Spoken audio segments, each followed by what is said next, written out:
네, 오늘은 성경에서 살펴본 사복음서 9번째 시간입니다.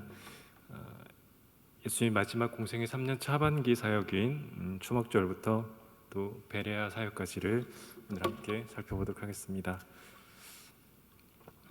네, 오늘도 지금까지 함께 나누었던 것들 함께 리뷰를 해보고 다시 오늘 내용들을 나눠보겠습니다.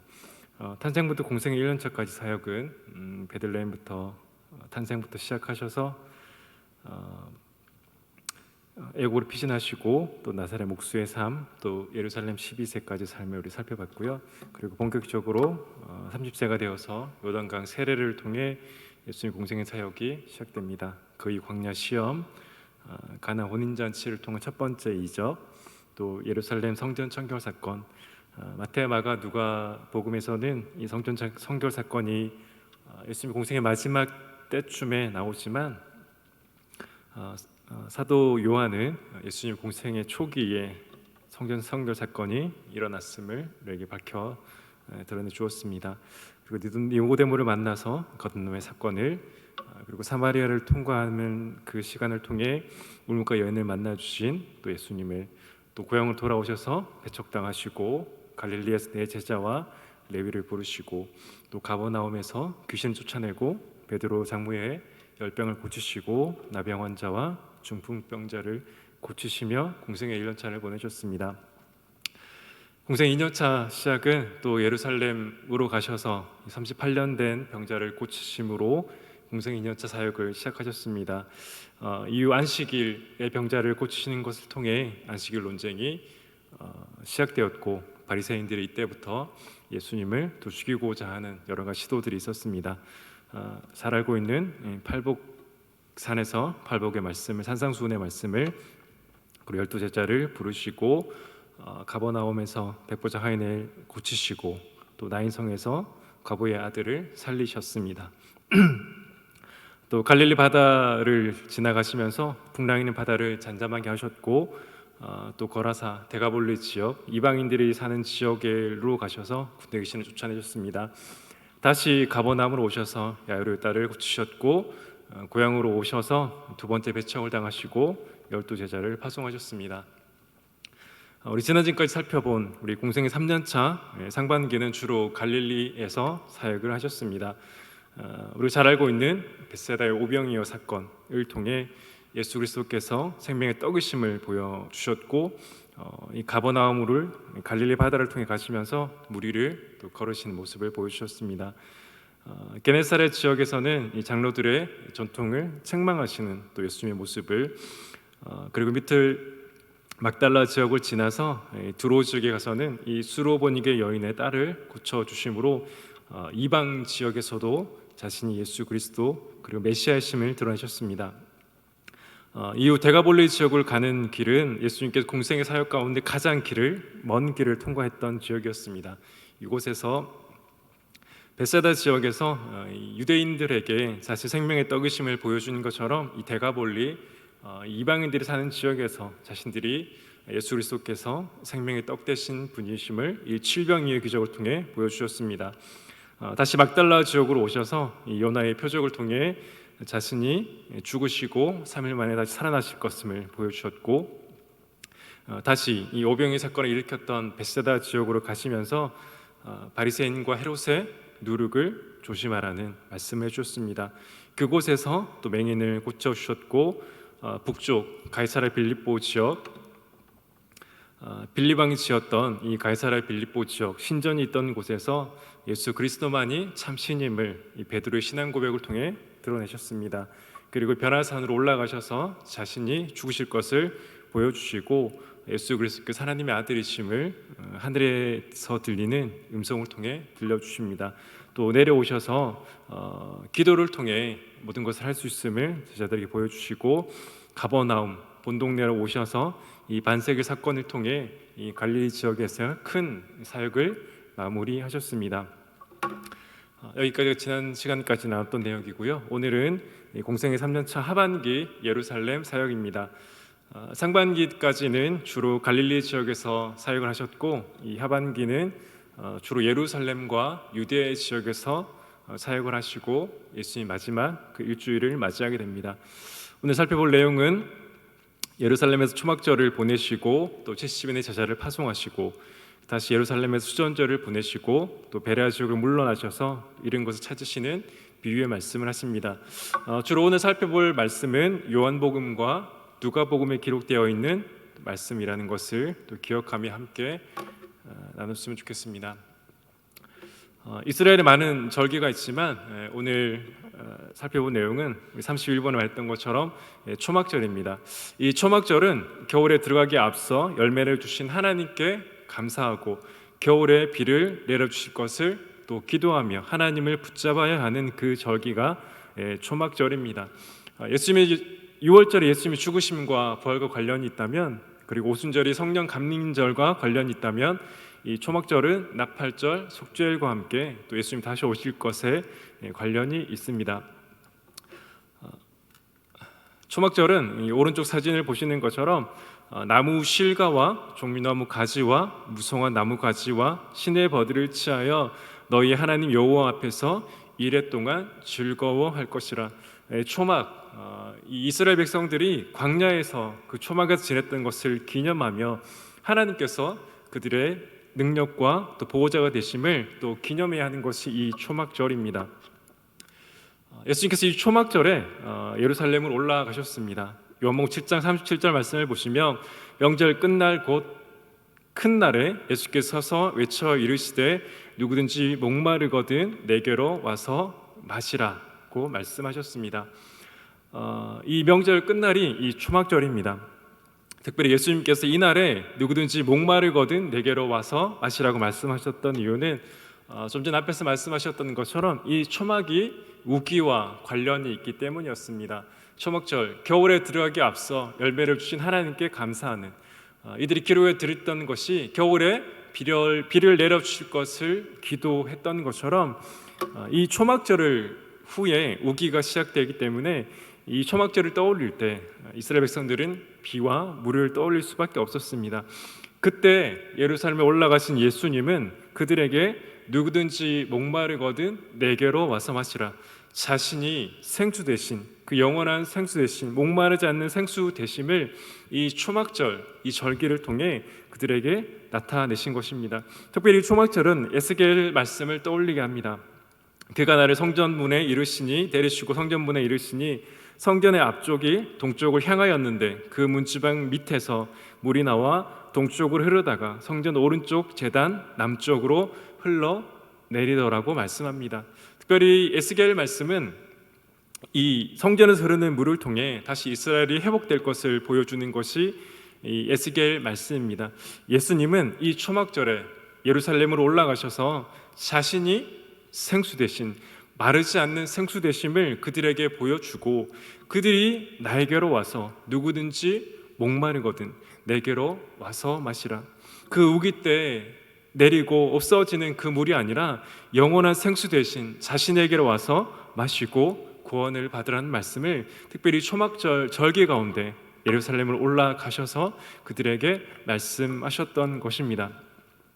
이 초막절 행사가 끝이 나고 예수님은 다시 갈릴리로 돌아가지 않고 이 예루살렘에 머무셨습니다.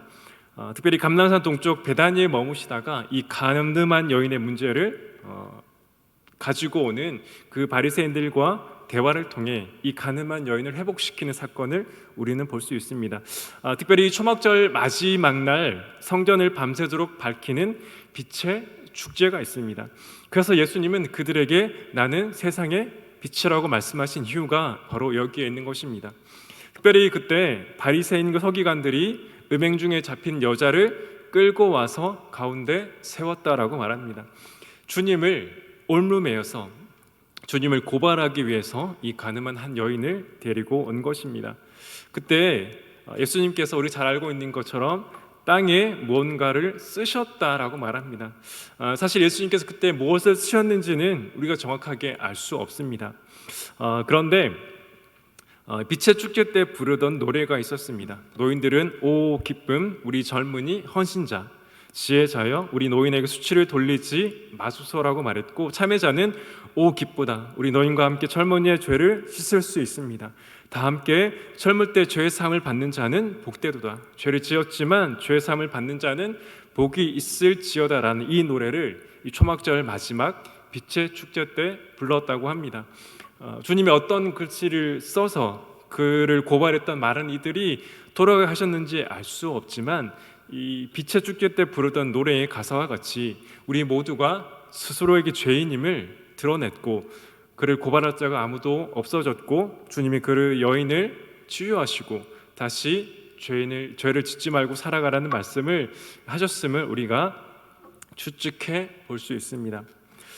예수께서 이렇게 초막절 마지막 날 빛의 축제 때 가나마다 끌려온 그 여인을 만나주시고 회복해 하시고 다시 돌려보내신 후에 길을 가시다가 날때부터 맹인된 한 사람을 보게 됩니다. 요한복음 9장 1절 말씀, 예수께서 길을 가실 때 날때부터 맹인된 사람을 보셨습니다. 맹인이 요청한 것이 아니라, 다른 사람이 맹인을 데려온 것이 아니라 주님이 길을 가시다가 이 맹인 한 사람을 보았습니다. 그리고 예수님은 이 맹인에게 이렇게 말씀하셨습니다. 이르시되 실로암 못에 가서 씻으라 하시니, 실로암은 번역하면 보냄을 받았다는 뜻이라. 이에 가서 씻고 밝은 눈으로 돌아왔다라고 말합니다. 오른쪽 사진에서 보는 것처럼 위쪽이 성전입니다. 그리고 길 따라 쭉 나와 있는 그 밑으로 내려가야만 이 실로암 못을 찾을 수 있습니다. 대략 약 500m의 거리를 이 맹인은 걸어가야만 했습니다. 눈을 뜬 채로 간 것이 아니라 눈을 뜨지 못한 채로 주님의 말씀에 순종해서 이 계단을 따라서 이 맹인은 걸어갔습니다. 정상적인 사람이었다라면 금방 갔을 이 거리가 이 맹인에게 참 먼 거리였을 것입니다. 그러나 맹인은 주님의 말씀에 순종했습니다. 주님의 그 말씀에 아무런 불평 없이 이에 가서 씻고 밝은 눈으로 돌아왔습니다. 주님의 이 말씀에 순종했던 이 맹인은 주님께서 하시는 그 치유의 역사를 함께 경험했던 것을 우리는 이 실로암 맹인 사건을 통해 알 수 있습니다. 그런데 이 실로암 못은 원래 못이 아니었습니다. 역대하 32장 30절 말씀을 보시면, 이 히스기야가 또 기온의 윗샘물을 막아 그 아래로부터 다윗성 성쪽으로 곧게 끌어들였으니 히스기야 그의 모든 일에 형통하였더라. 남유다 히스기야 왕 시대에 이 아수르 왕의 공격 가운데 이 기혼 샘물을 다윗성 안으로 끌어들였습니다. 터널을 만들어서 끌어들인 이 곳이 실로암 못이었습니다. 이것을 통해 침략자들이 이 샘을 막을 때 이 성안에 있던 사람들이 죽게 되는 것을 막기 위해 히스기야가 만들었던 이 터널을 통과해서 만들어진 이 못이 예수님 시대에 나왔던 실로암 못입니다. 특별히 누가복음 22장 10절에도 이르시되 보라 너희가 성내로 들어가면 물 한 동이를 가지고 가는 사람을 만나리니 그가 들어가는 집을 따라 들어가서, 예수님의 마지막 유월절 만찬 그 장소를 찾는 그 장면입니다. 그때 물 한 동이를 가지고 가는 사람이 있었다라고 나오는데, 이 사람이 물을 떠온 것도 이 실로암 못이었음을 우리는 알 수 있습니다. 다시 자세하게 더 지도를 보시면 이곳에서 이사야 선지자는 예수 그리스도께서 오심을 예언하는 것을 볼 수 있습니다. 이사야 7장 3절, 그때 여호와께서 이사야에게 이르시되 너와 내 아들 스알야숲은 윗못 수도 끝 세탁자의 밭 큰 길에 나가서 아하스를 만남. 그리고 이사야 7장 14절 말씀, 그러므로 주께서 친히 징조를 너에게 주실 것이라. 보라 처녀가 잉태하여 아들을 낳을 것이요 그의 이름을 임마누엘이라 하리라. 이곳 예수님께서 맹인을 고치신 이곳은 구약의 히스기야 왕 그리고 아하스 왕을 통해 예수 그리스도가 나심을 예언했던, 임마누엘 대신 예수 그리스도가 나심을 예언했던 곳이 바로 이 실로암 못이라는 것을 우리에게 보여주고 있습니다. 계속해서 이어지는 예수님 예루살렘 사역을 통해 여러 가지 비유의 말씀을 하십니다. 특별히 이 양의 비유로 말씀을 하시는데요. 나는 선한 목자로 선한 목자라. 선한 목자는 양들을 위하여 목숨을 버리거니와. 요한복음 10장 11절의 말씀입니다. 이 오른쪽에 보는 사진이 이 양이 머무르게 되는 그 동굴 같은 곳입니다. 예수님은 이 곳을 통해 자신이 선한 목자임을 드러내셨고 또 자신 양의 무님을 드러내셨습니다. 우리가 이 시간을 통해 살펴보는 것처럼 예수님은 당시 가는 곳의 지형과 시대와 시간을 보시고 그 여러 가지 비유로 그들에게 가르치셨음을 알 수 있습니다. 이렇게 예수님은 양의 비유로 그들에게 말씀하신 후에 70인의 제자들을 파송하십니다. 갈릴리 지역에서 처음에 네 제자를 부르셨고 시간이 지나서 12명의 제자를 부르시고 파송하셨다는 것처럼 이 예루살렘에서도 이 70인을 파송하시는 것을 볼 수 있습니다. 사실 이들이 정확히 어떤 이들인지 성경은 말하지 않지만 누가복음 10장 1절은 이렇게 말합니다. 그 후에 주께서 따로 70인을 세우사 친히 가시려는 각 동네와 각 지역으로 둘씩 앞서 보내셨다라고 말합니다. 특별히 주님이 보내신 그 지역을 화일스진저 고라시나 화일스진저 벳세다야 너에게 행한 모든 권능을 두로와 시돈에서 행하였더라면 그들이 벌써 베옷을 입고 제에 앉아 회개하였으리라. 주님께서 이렇게 말씀하시는 걸 통해 우리가 알 수 있는 것이 뭐냐면 이 예루살렘과 유대 지역에서 갈릴리 지역으로 이 70인의 제자를 파송하는 것을 알 수 있습니다.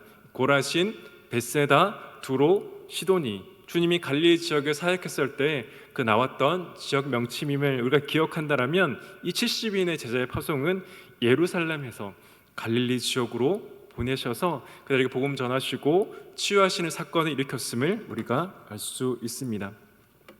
이렇게 초막절과 70인의 제자를 파송하신 예수님은 다시 요한복음 10장 22절을 보시면 이 수전절 때 다시 예루살렘에 올라오셨던 걸 알 수 있습니다. 아마 예수님은 초막절부터 시작해서 약 2달가량을 예루살렘에 머무시면서 사역하셨음을 볼 수 있습니다. 요한복음 10장 22절 말씀, 예루살렘에 수전절이 이르니 때는 겨울이라. 수전절은 구약에 나오는 이스라엘 백성들이 지켜야 하는 절기는 아니었습니다. 밑에 설명을 보는 것처럼 유다의 마카비 왕조가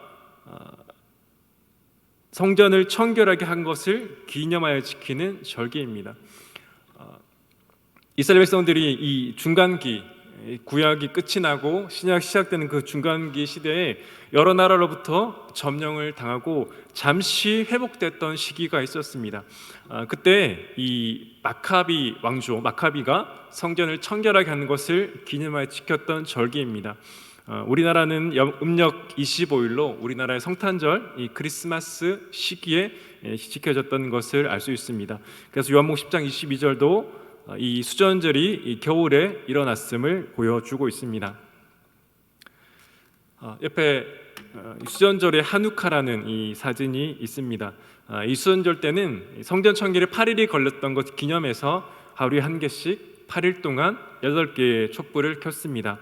이때 사용되는 촛대가 이 하누카입니다. 옆에 지도에 사진에 나오는 것처럼 그 지도에 밑에 8개의 촛불이 보이는 것을 볼 수 있고 가운데 하나는 불쏘시개 용도로만 사용되었던 것을 우리가 알 수 있습니다.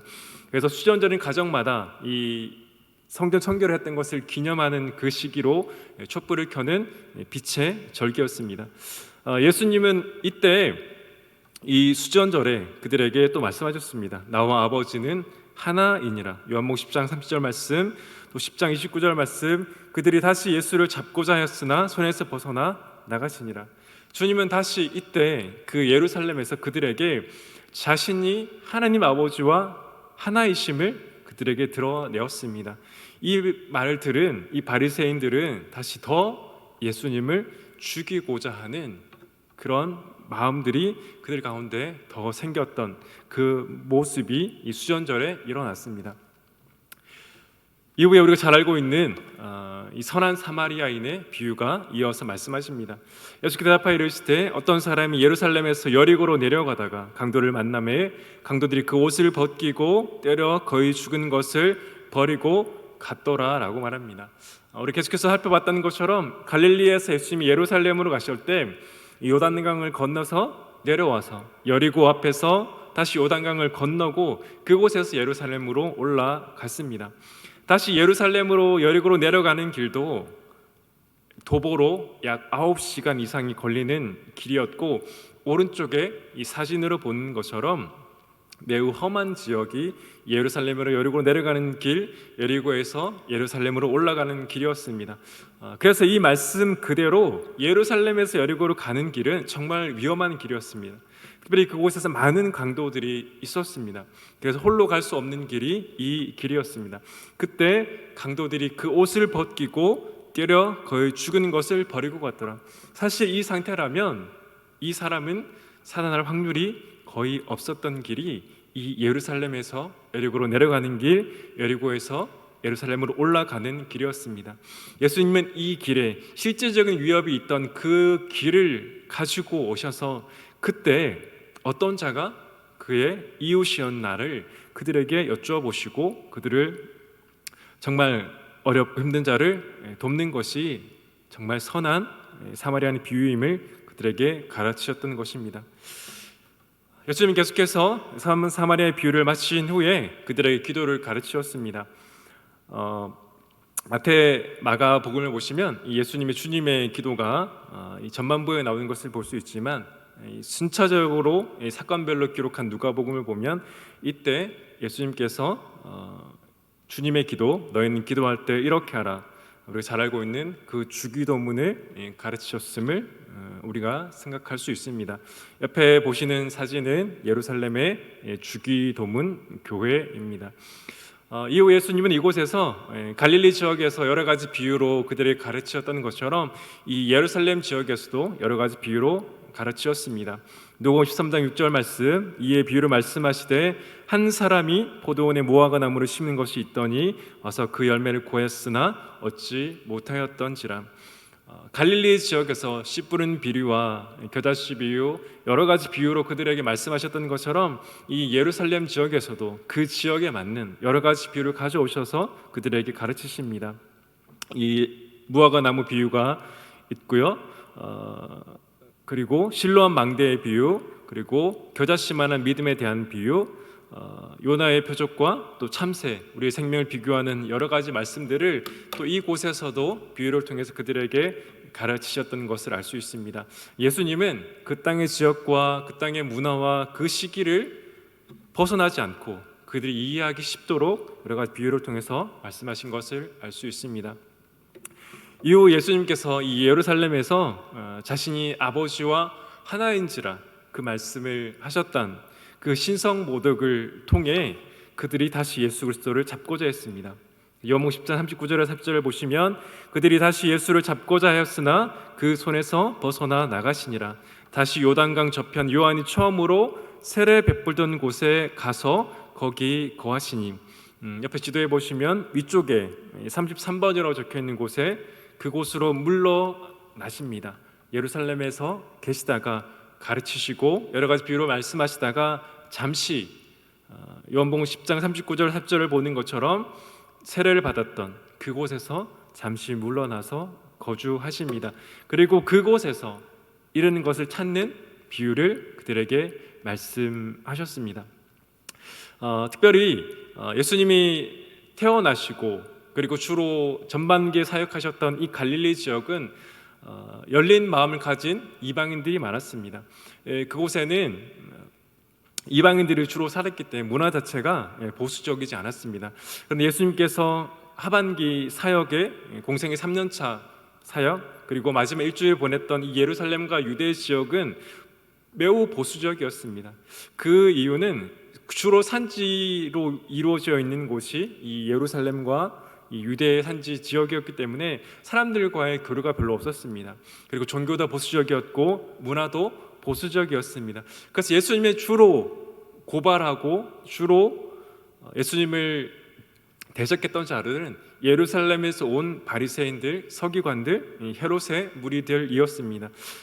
이렇게 어떤 지역에 살았느냐에 따라서 그들의 문화와 그들의 모습이 어떤지를 우리도 알 수 있습니다. 그래서 예수님이 주로 이 예루살렘과 유대 지역에 있을 때 바리새인들로부터 고발을 당하게 되는데요. 이렇게 베레아 지역에서 이런 것을 찾는 비유를 말씀하셨습니다. 우리 잘 알고 있는 누가복음 15장의 말씀, 양 100마리가 있는데 그 중에 하나를 잃어버린 비유. 이곳에 유대 광야에서 양을 목축했기 때문에 이곳을 통해 또 잃어버린 양에 대한 비유를 했습니다. 그리고 어떤 여자가 10 드라크마가 있는데 하나를 잃으면 또 찾게 될 때 잔치를 베푸는 비유를 이곳에서도 하셨습니다. 또 이르시되 어떤 사람에게 2 아들이 있는데 우리가 잘 알고 있는 탕자의 비유.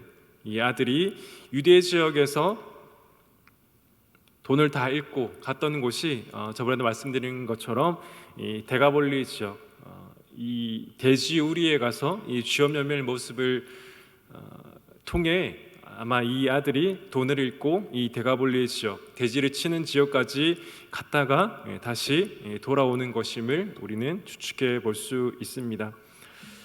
네, 오늘은 이렇게 예루살렘 예수님의 공생의 3년차 하반기, 이제 예수 그리스도 십자가를 지시는 그 길을 달려가는 그 가운데 마지막 사역의 초반부를 살펴보았습니다.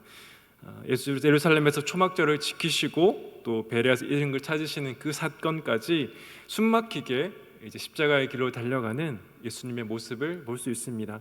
특별히 주님을 향한 그 대적의 강도가 더욱더 세지는 모습을 우리가 살펴봄을 통해 이제 곧 십자가를 지시는 그 예수님의 모습을 우리가 볼 수 있음을 기대할 수 있습니다. 탄생부터 공생 1년차 사건까지 우리가 시작하며 살펴봤고요.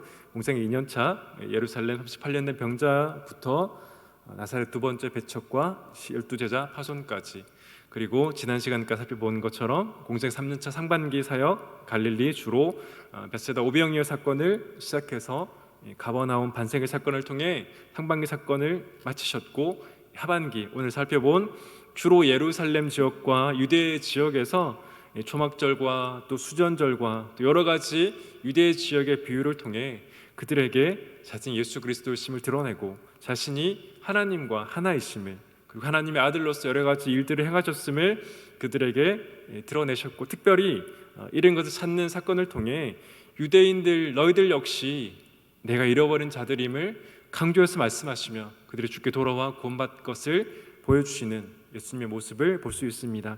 이제 다음 주에 베다니 이 나서로부터 여리고 부자 청년과 또 신여리고 바디메오 사와 사건을 살펴보고 난 후면 이제 예수님 마지막 사역 예루살렘에서 우리가 잘 알고 있는 그 십자가를 지신 그 일주일부터 주님의 부활까지 사건을 살펴보게 될 것입니다.